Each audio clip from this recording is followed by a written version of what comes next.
Welcome everyone to today's DPM daily practice. Today we are going to deal with an RC. Let's begin.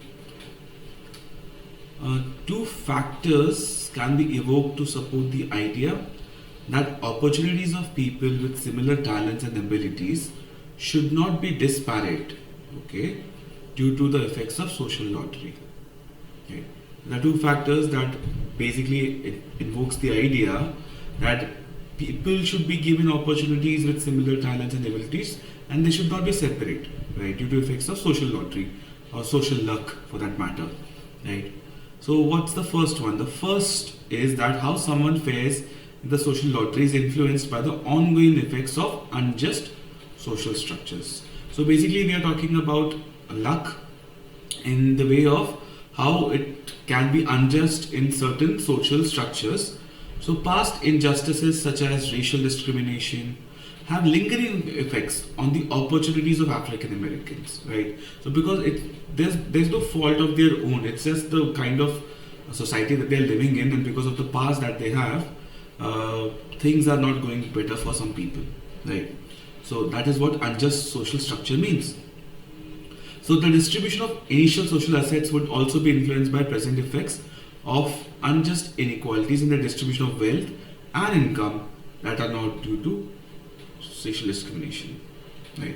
So again, the distribution of initial social assets will also be influenced by the present effects. If there is, even if there's an unequal, there is no racial discrimination, still the effects of unjust inequalities would lead to the social assets being influenced by it, right, in the distribution of wealth. So that means even if there is no discrimination right now, because of the previous ones or the present inequalities, the distribution would be affected by it. What kind of opportunities would people whose ancestors maybe were previously affected would face right now? So the first version of the level playing field concept of equal opportunity requires that something be done to counteract the opportunity limiting effects of bad luck in the social lottery so far as these limitations result from ongoing effects of unjust social structures.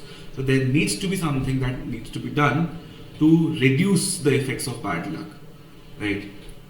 Because as long as these limitations are resulting from the unjust social structures, there needs to be something to be done to counteract this limited opportunities effects of bad luck in the social lottery. So Rawls, Rawls endorses this social structure view when he says those at the same level of talent and ability and having the same level of willingness to use them should have the same prospects of success regardless of their initial place in the social system. So whether you're rich or poor, whether you're black or white, whether you're anybody, right? So as long as you have the same talent and ability, you have the same willingness to use them, you, according to Rawls, should have the same opportunities, prospects of success, irrespective of where you are in the social system, right? The emphasis on limitations of opportunity that originate in unjust institutions, not in natural differences among persons. So they're not talking about if you're tall, you should, and if you're short, you should be allowed to play basketball just because there's discrimination of your shortness or heightness, right? It is not because of the natural differences among persons. It is opportunity should be given, or basically help should be given to persons who are limited because of unjust institutions, right?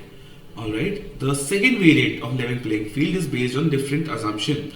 The moral intuition that persons should not have lesser opportunities as a result of factors beyond their control. So if something is not working in their favor and they have no control over it, so those kind of persons also should not have lesser opportunities in the sense of being unchosen, right? Thomas Scallon has labeled this the brute luck view. So if Rawls was talking about the social lottery, Scallon is basically talking about the brute luck view of equal opportunity. The contrast being between matters of brute luck which are not within one's control and all misfortunes that depend on persons' choices. Persons should not have fewer opportunities due to how they fare in social lottery, regardless of whether limitations on their opportunities originate in just unjust institutions, right? So even if irrespective of whether the opportunities are there in the unjust institutions, because of that also, people should not have fewer opportunities and how they fare. Right? They have to be given equal opportunity regardless of their limitations. Right? So the kind of pair view limitation is talking about basically. So the brute luck basically tells us that irrespective of whether you were in the wrong unjust institutions, even if you are just unlucky, right? Opportunities, justice should be done for you as well, and you have to be given opportunities, right? So basically, the social structure review was basically talking about how the social system is unfair, and that is why opportunities should be given to people who had suffered due to social system, right? But the brute luck view is kind of telling us that even if you're unchosen, or if you're just plain unlucky, you should be given opportunities as well, right? Let's continue. The social structural view that discrimination of conception of equal opportunity limits domain of equal opportunity to social inequalities, as we have understood that, because it is only concerned with how unjust social institutions influence a person's success in competing for desirable positions in the society. So as far as social inequalities is concerned, social structural view is there. The brute luck view is much more expansive. It enlarges the domains of equal opportunity to even include natural inequalities. So even if you are, let's say, you want to become a cricketer or you want to become a basketball player, but you have a very short height. So if that is happening, then that is also considering the brute luck view is considering that as well as a natural inequality, and it is being unfair on you, right? That if you want to play basketball, you should be able to play basketball even if your height is small, right? Low. So the passages in Rawls' book, A Theory of Justice, seem to commit Rawls to the view that justice is concerned with natural as well as social inequalities. Okay, he's concerned with both. The book is saying both. However, a closer reading of text suggests that Rawls does not seek to address natural inequalities. Okay, so if you look closely inside the understand the book, right, he is not in favor of whether we should address natural inequalities, right, under the heading of equal of opportunity. Just because, so if people are naturally different, nothing can be done about it, right? As per Rawls, if we go deeper inside of it. Instead, he appears to restrict equal opportunities to efforts to counteract opportunity limiting effects of unjust social institutions. So he is like, no, if you have an unjust, unequal opportunity, you should be given equal opportunity for that, if you are in a very unjust social situation. So while noting that operation of distinct principle of justice, the difference principle, will do something to mitigate the effects of natural inequalities, right? So clearly, Rawls is saying that natural inequalities will be eventually mitigated or lessened because of the principle of justice, the difference principle, right? But what is impermissible? Rawls may merely saying that it would be impermissible to base a person's entitlement to share of social goods on the mere fact that he happens to have been more fortunate in genetic lottery. Right? So this is a bit confusing, because Rawls is kind of saying that, okay, first of all, natural inequalities should be mitigated, and the inequality could be mitigated because difference principle, and he may be suggesting that it is not allowed for a person to be entitled just because he has won in the genetic lottery, right? So again, so that view does not commit him to the brute luck thesis. So still saying that he is not in the favor of the brute luck thesis, that all natural inequalities require regardless redress or compensation as a matter of justice. So if someone is looking good and someone is looking not so good, doesn't mean that the someone who's looking good should compensate the man or the person who's not looking so much or looking not nice as such, right? So that is not what the author is trying to say. That is not what even Rawls is saying, right? So he's not committing to that. However, some passages mean that in some sense he regards natural inequalities as falling within the domain of justice. So now he is being ambiguous here, right? First of all, he's saying it is outside the scope of what he's thinking, but now he's saying in some sense natural inequalities are falling within the domain. So he's confused, right?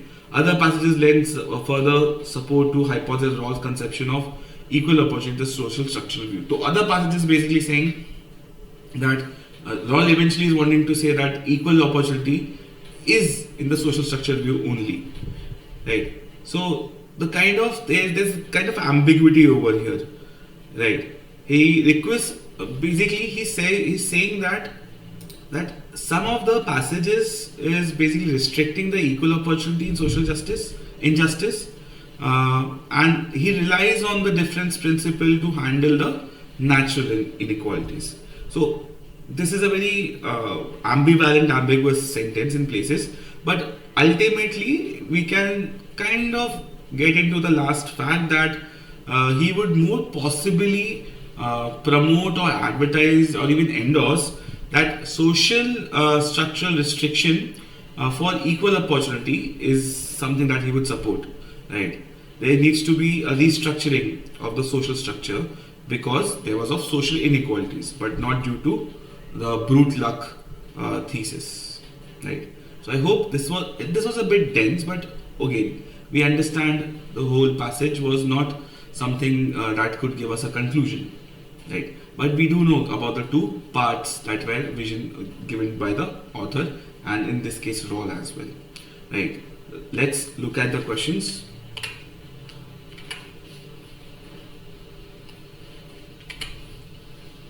All right. According to the author, okay, so we have to find what is according to the author, maybe right. Okay, so Rawls' book A Theory of Justice clearly established that he was a proponent of Thomas Scallon's brute luck of view equal. Obviously it's false. There is no clarity in the last part. It was so ambiguous, right? Somewhere he's saying that he regards natural inequalities falling in the domain of justice. Another way he's saying in the social structure. So clearly he is not a proponent of that. Rejected. Rawls' writing cannot be used by either the advocates of social structural view or brute view in support of their stand. Kind of, yes. But in the passage we can clearly see both of them have been quoting Rawls to advocate their idea. So we cannot just be saying that cannot be used. They could be used and they have been used, I guess, right? So people with that, they are using it, right? So this cannot be the case as well. See, Rawls was concerned only with unjust social institutions, and any reference to natural inequality in his book is only incidental. It is obviously not. He has accepted that in some passages that he regards natural inequalities as falling within the domain of justice. So clearly this is wrong. We cannot categorize, here we have it. We cannot categorize Rawls as an advocate of brute luck thesis based on his writing mentioned in the passage, right? We cannot advertise it. He may be, right? He may have been, but the sentence over here, the view does not commit him to the brute luck thesis that all natural inequalities require redress or compensation, right? So we just cannot. We may be saying that he could be supporting it in some passages, but we cannot categorize it concurrently, right? We cannot categorically say that Rawls is an advocate of brute luck thesis. So yes, this is true as per the author. All right. I hope that was clear. Let's look at the next one. Which of the following is true regarding the social structural view explained in the passage? Okay. Its focus is on limitations and individual faces as a result of unjust social institutions. Yes, the social structural view is basically saying that because of the bad or unjust institutions that a person is in, he is facing limitations, right? So this could be it. It seeks to provide a level playing field to everyone in society irrespective of social standing. Everyone? No. Only people who have been coming from unjust social institutions should be provided with level playing field. So this is incorrect.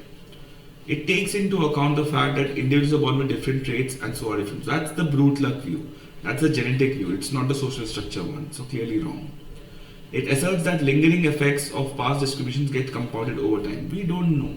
Something which has not been given particularly. So can be rejected easily as well.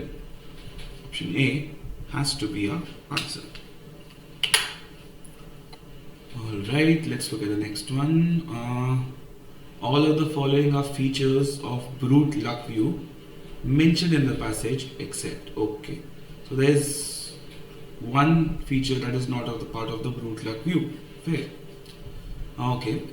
It emphasizes that in order to provide equal opportunity, efforts must be made to counteract all the disadvantages that beyond a person's control. Yes, yes, why not? This is something that is the feature of that, right? Right. Clearly, it is being written in this particular paragraph as well. So this cannot be an exception, right? It differentiates between misfortunes that are a result of one's acts and those ones beyond control. Kind of, yes, but we could say that it does not distinguish between what we could say is good or bad luck. Like this could also mean that between misfortunes that are result in those beyond one control.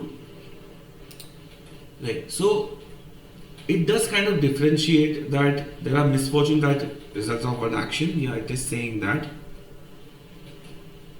Right, and he's accepting that the view is accepting that there are certain misfortunes that are beyond one's control. So it does say that they are different. So yeah, this is true as per the passage. So we cannot take that. It is unconcerned about the result of the differences arising from fortunate or misfortunate. We don't know fortunate or misfortunate. It's something which is not being said over here. It highlights the fact that unjust social institutions are not the only cause for unfair distribution of opportunities. Yes, there is another factor, the natural injustice. It can be said from the passage, so also cannot be the answer. This is something that we cannot state from the passage. There is no mention of the fortunate ones, right, at all. So clearly, C is something which is not a feature of the brute luck view. Alright, let's look at the next one. Which of the following correctly represents the author's view regarding relationship between social structure view and brute luck view? Right? What does the author understand about the relationship between the social structural view and the brute luck view? Fair. So the former considers implications of certain types of inequalities, the latter does not. Does it? Right? Isn't it ulta? Isn't it that the social structural view is basically focused on the certain kind of inequalities, right? And the latter is talking about different thing else as well. It is basically talking about the natural genetic inequalities too as well, right? So we cannot say the latter thing is not covering the certain type of inequalities, right? So clearly this is wrong. The latter, in this case the brute luck view, encompasses the former and goes on to include genetic and natural inequalities. That is what we are saying, yes. So it does include genetic or natural inequalities also together with the social limitations. So yes, this can be taken. See, the brute luck view focuses on genetic inequalities, okay, and ignores, no, it does not ignore socio-economic factors. Clearly incorrect. And unlike the former, in this case the former is social structural view, the latter, which is again the brute luck view, looks at individuals as product of only unjust social institutions. Totally wrong. Totally wrong. Right? Because both of them do look at unjust social institutions. Clearly incorrect. An answer to this would be option B. Right. Right. So I hope this passage was quite clear to you. It was about the differences of misfortune due to social structural injustices and just pure bad luck because of natural genetic conditions along with the social injustice. Right. And we are getting the understanding of how Rawls had an opinion about it. Right. So it was a quite subtle and dense passage, but I hope you understood it. And that is it for today, and I'll see you in the next video.